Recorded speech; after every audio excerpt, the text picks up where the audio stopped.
Mukkam police station പരിധിയിൽ മോഷ്ടാക്കൾ വിലസുമ്പോൾ ഇരുട്ടിൽ തപ്പി പോലീസ്.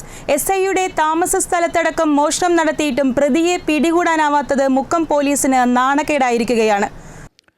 മുക്കം പോലീസ് സ്റ്റേഷൻ പരിധിയിൽ മോഷ്ടാക്കൾ വിലസുമ്പോൾ പോലീസ് ഇരുട്ടിൽ തപ്പുകയാണെന്നാണ് ആക്ഷേപം.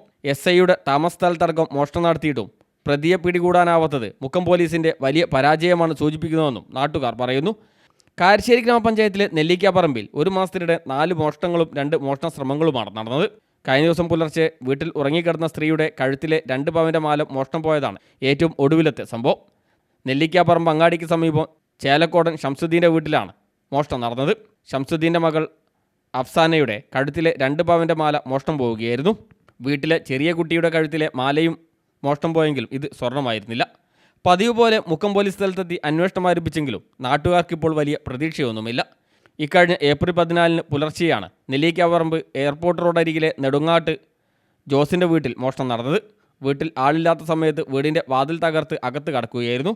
തൊട്ടടുത്ത ദിവസങ്ങളിൽ എയർപോർട്ട് റോഡ് ജംഗ്ഷനിലെ ഫ്രൂട്ട്സ് കടയിലും പുളിക്കൽ കുട്ടിമാൻ്റെ വീട്ടിൽ നിന്ന് നാളികേരവും മോഷണം പോയി.